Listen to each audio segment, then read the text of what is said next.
आप सोच रहे होंगे व्लॉगिंग करना तो बहुत आसान काम है, ये फोटोज लिए और वीडियोस बनाई और फौरन अपलोड कर लिए और कुछ व्यूज आ गए। लेकिन ऐसा नहीं है, रुकिए जरा, हम आपको बिहाइंड द सीन्स बताते हैं भाई। जो सफर करते हुए सफरिंग होती है, वो भी पब्लिक ट्रांसपोर्ट में। अगर आपके पास गाड़ी नहीं है तो आप जरूर इस बेइज्जती से आमना सामना हुआ होगा आपका, और अगर आपका बेइज्जती से आमना सामना हुआ है तो आप वीडियो को स्किप नहीं कर सकते। आपकी भावनाएं और हमारी भावनाएं, आपका दुख और हमारा दुख बिल्कुल सेम है। तो चलें वीडियो स्टार्ट करते हैं, क्योंकि हमारी गजब बेइज्जती हुई है इस दफा, और हमने सोचा है कि पब्लिक ट्रांसपोर्ट पे तो वीडियो बना कर ही रहेंगे भाई साहब। Oh my God! Wow! तो हम बात करते हैं पब्लिक ट्रांसपोर्ट की। तो सबसे पहले हम बात कर लेते हैं वहाँ के माहौल की। तो जैसा इर्द गिर्द का माहौल होगा, वैसा ही पब्लिक ट्रांसपोर्ट के अंदर का माहौल होगा। सबसे पहले हमें बात करनी है ऑफ ड्राइवर अंकल्स। इनकी भी बहुत किस्में होती हैं। एक होते हैं खड़ूस अंकल, जो दुनिया भर का गुस्सा अपने मुंह पे सजाए बैठे रहते हैं और इतना गुस्सा होते हैं, इतने उदास होते हैं जैसे इनकी दुनिया बर्बाद हो चुकी है। दूसरे नंबर पे आते हैं स्वीट अंकल, जो कि इनके बिल्कुल अपोजिट होते हैं। वो आपको चाय भी पिलाते हैं, पिलाने की ऑफर करते हैं, खाना खिलाने की भी ऑफर करते हैं, और साथ में किराया भी नहीं लेते, लेकिन आखिर में ये जो है ना वो किराया ले ही लेते हैं। और फिर तीसरे नंबर पे होते हैं ऑब्सेस्ड अंकल, जिनको अपनी गाड़ी से इतनी मोहब्बत होती है, इतनी मोहब्बत होती है कि खिड़की के जो शीशे होते हैं ना, वो भी नहीं खोलने देते। और इनकी गाड़ी का दरवाजा बंद करते हुए आपने सांस रोक देना होता है, मतलब आहिस्ता से, बिल्कुल आहिस्ता से नहीं, नाजुकी से आपने खिड़की और दरवाजा बंद करने होते हैं। पे आते हैं हमारे अंकल, जिन्होंने कंडक्टर रखने की भी जहमत नहीं की होती, और इनके पैसेंजर इतने स्वीट होते हैं कि ये खुद ही कंडक्टर होते हैं। और ये करते क्या है पैसेंजर्स के साथ, ये मैं आपको उन्हीं की जुबानी सुनाती हूँ। जरा भाईजान रे अच्छा ना दरवाजा खोली बेचो। एक ता साई दुई गड्डिया का कट्टी अच्छा जल्दी करो, दरवाजा खोला बेजी तो बंद करया रे अच्छो जल्दी। ये होते हैं छोड़ू अंकल, जिन्होंने दुनिया भर की बलाओं, शेरों, पता नहीं किस किस के साथ सफर किया है, लेकिन ये तब भी महफूज होते हैं। अब हम बात करते हैं मोस्ट इम्पॉर्टेंट बंदे की, जो कि पब्लिक ट्रांसपोर्ट के अंदर होता है। वो होता है कंडक्टर। असल में कंडक्टर्स की भी बहुत टाइप होती हैं। पहली टाइप ऐसे होते हैं ना, जो बहुत मैनेज करते हैं हर चीज़, आते साथ किराया ले लेते हैं, फ़ौरन बिठा देते हैं, और उनको पता होता है कि कौन सी सवारी उतरेगी और वहाँ पे हमने और बिठानी है, और कितने सीट पे कितने बंदों को एडजस्ट करना है। तो मतलब उनको सब पता होता है कि कहाँ कहाँ से हमें जो है ना पैसेंजर्स मिलेंगे और हमने कैसे उनको एडजस्ट करना होता है। दूसरे नंबर पर आते हैं ठरकी। टू बी ऑनेस्ट, बहुत ठरकी भी होते हैं। और ये होता है ना, ये तीसरी सीट पे बैठते हैं, मतलब अगर ये डब्बा जिसको हम कहते हैं उसमें है तो तीसरी सीट पे बैठेंगे। और इनकी बाजू होते हैं इलास्टिक, मतलब कहीं भी फैले जा रहे होते हैं। उनको जितनी दफा मना करो ना, तब भी ये ऐसे ही रहते हैं, बहुत डीट होते हैं वैसे।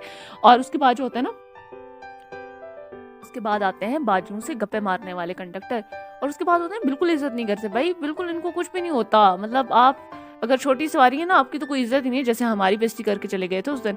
और जो है बस इतने से ही हम कंडक्टर की बात करते हैं, क्योंकि हमने अभी पब्लिक के बारे में भी तो बात करनी है, हम बोर हो जाएंगे। तो मतलब आपको समझ तो आ ही गई होगी ना कैसे कैसे लोग होते हैं। नज़ारे नज़र आ रहे हैं, ये नज़ारे जो हैं पब्लिक ट्रांसपोर्ट से होके ही हमने क्लिक किए थे। तो काफ़ी अच्छा सफ़र रहा था, लेकिन फिर भी हम ना पब्लिक की बात करते हैं। तो पब्लिक में जो होते हैं ना, 80% जो होती हैं वो लड़कियां होती हैं, जो सीट पे कब्जा जमा के बैठी होते हैं, और 20% होते हैं लड़के, जो कि बस पिछली सीटों पर रिजर्व होकर रह जाते हैं। हमारी तरफ तो ऐसा ही होता है, क्योंकि 5 गाड़ियाँ आती हैं, तो बेचारे लड़के जो हैं वो पीछे बैठे रहते हैं। और फिर ऊपर से जो लोकल सवारियाँ होती हैं, उनकी वजह से उन बेचारों को तो मतलब कोई इज्जत ही नहीं होती ना। तो जो लड़कियाँ होती हैं ना, उन पर भी अब हम बात करते हैं कैसी कैसी टाइप की लड़कियाँ होती हैं। पहले आती हैं आंटियाँ, वो तो टॉप पे ही होती हैं हमेशा। और इन आंटियों पे तो मैं ज़रूर बात करूँगी, क्योंकि इन आंटियों ने हम पे बहुत जुल्म किया है। तो जनाब, हम चूँकि हॉस्टल लाइट से तो आना जाना रहता था, और जहाँ पे कुछ ऐसी आंटियाँ होती हैं जो समझती हैं कि गाड़ी सिर्फ इन्हीं की है, और ये पूरी टांगे फैला के बैठती हैं। और इनके बच्चे वो तो आपियाँ करते करते हमारी गोदों में आ जाते थे, और आंटियाँ मजे से बैठी रहती थी। और इन आंटियों का बस नहीं चलता था कि हमें ये खिड़की के ऊपर बिठा दें और खुद पूरी गाड़ी की ये खुद मालकिन बन जाए।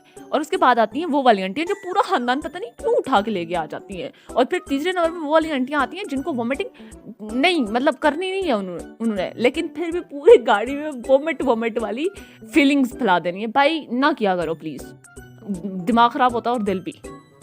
और उसके बाद आती हैं वो वाली आंटियाँ जो स्कैन करती रहती हैं, बिला वजह स्कैन करेंगी, फिर पूछेंगे आप किसकी बेटी हैं, अच्छा आप उनकी बेटी हैं, आप उनकी पता नहीं क्या लगती हैं, फिर आपसे पूछेंगे कितने नंबर ले लिए, कौन सी जमात में पढ़ती हो। फिर उसके बाद हमारे जब हम वापस गाड़ी से उतर जाएंगे ना, तब हमारी पूरी स्कैनिंग करेंगी और फिर हमारे कपड़ों को देखेंगी, सब चीज़ें मतलब देख ली, फिर अपने दिमाग में फिट कर लेंगी कि किसकी शादी में, किसकी फोतगी में हमें डिस्कशन का मौजू बनाकर बैठना है, और बोलेंगी हाँ हाँ इनकी वजह से पूरा माहौल खराब हो गया, वरना तो फलाने की बच्चे सदिया से आई हैं, वो जो ऐसे कपड़े पहनती हैं। आंटियां तो बहुत हो गई हैं, अब लड़कियों की बात करते हैं। पूरी गाड़ी में एक लड़की होती है जो इतनी उदास होती है और सर झुका के खिड़की के पास बैठी रहती है, पता नहीं शायद इसके हैंड भी गुम हो जाते हैं या पता नहीं क्या हो जाता है। फिर उसके बाद आती हैं यूनिवर्सिटी की पहले सेमेस्टर वाली शौकी लड़कियां जो नया नया कोट पहन के आई होती हैं और नए नए जूते पहन के आई होती हैं, वो भी उन्होंने बंद जूते पहने होते हैं, मतलब जोगर्स पहने होते हैं जिनके तस्मे वो बार बार ठीक करी होती है, लेकिन इनके पास बहुत खाने की चीज़ें होती हैं। इनको देख के हमारे मुंह में पानी आ जाता है, लेकिन ये नहीं पेश करती भाई, ये अपनी दोस्त को पेश करती है जिसने खाना भी नहीं होता। और फिर लेस लेके आई होती है, पकोड़े लेके आई होती है, और ऐसे डिस्कशन करी होती है, ऐसे डिस्कशन करी होती है, हर मौजू पे ये डिस्कशन करेंगी और पता नहीं किसको इम्प्रेस करने की कोशिश कर रही होती है, लेकिन ऐसे लग रहा होता है जैसे कि यही यूनिवर्सिटी की प्रोफेसर है।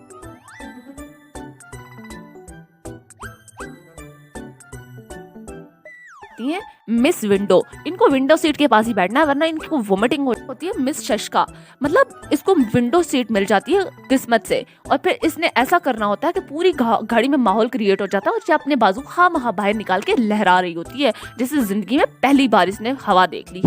कल बात बताती चलूँ तो इस सब का खुलासा ये है कि आंटियां और लड़कियां दोनों शोखियां होती हैं। बेचारे सिर्फ होते हैं गाड़ी में लड़के जो बेचारे शरीफ होते हैं और शराफत में मारे जाते हैं हमेशा।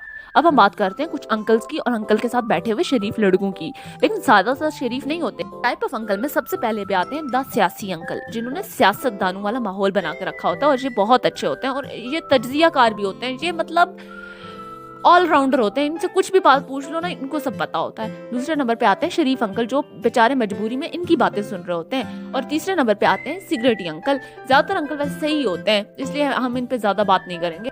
हम बात करते हैं शहजादों की, मतलब जो कुम्माओं के शहजादे होते हैं, लेकिन पब्लिक ट्रांसपोर्ट पे इनकी कोई इज्जत नहीं होती क्योंकि इनको ना थोड़े ही अरसे के बाद, मतलब जब गाड़ी शुरू होती है ना, स्टार्ट होती है ना, तब इनकी इज्जत होती है, लेकिन बीच सफर में इनको उतार दिया जाता है और इनके साथ इतना इंसल्टिंग बिहेव किया जाता है, इतना इंसल्टिंग बिहेव किया जाता है कि मतलब पूरी गाड़ी भरी होती है। अब जो है ना दरवाजे तक लड़कियां बैठी हुई हैं तो वहां से बाहर नहीं निकल सकते, तो इनको खिड़की के जरिए से ऊपर छत पे ट्रांसफर किया जाता है जहां पे वो शहजादों से जिन और देव बन जाते हैं, और उनकी माएँ भी उनको पहचानने से इनकार कर देती होंगी क्योंकि सख्त गर्मी सर्दी में उनको छत पे बिठा दिया जाता है। वैसे आफरी है उन लड़कों पे और मुझे उनको सलाम कहना है, अस्सलाम वालेकुम, अस्सलाम वालेकुम, अस्सलाम वालेकुम। ज़्यादा मुझे पब्लिक ट्रांसपोर्ट पे बात बुरी लगती है ना, वो ये है कि डिस्क्रिमिनेशन बहुत होती है। भाई जो छोटी सवारियाँ होती हैं उनकी कोई इज्जत नहीं होती सच में। अगर आपको 1-2 घंटे ट्रैवल करना है ना तो आप लोकल सवारी होंगी तो बस आपको कोई नहीं पूछता। अगर पिंडी वाली सवारी है तो उसको बहुत ज़्यादा शशके मराए जाते हैं और उसके अलग ही मतलब उसकी चाल ढाल ही अलग होती है। तो उन लोगों का ड्राइवर और कंडक्टर का बस नहीं चल रहा होता कि लोकल सवारियों को उसके पाँव पे बैठा के उसके पाँव चटवाना शुरू कर दे।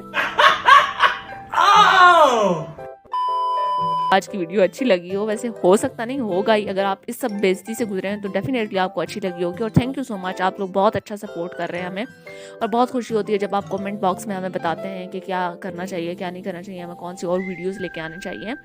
तो ऐसे ही हमें सपोर्ट करते रहें। आप जो 300 लोग हैं वही हमारी ज़िंदगी का असल सरमाया है और आखिर तक आप लोग हमारे साथ रहें, हमें बहुत खुशी होगी। आप लोगों ने हमारी फैमिली को जो है ग्रो कराना है।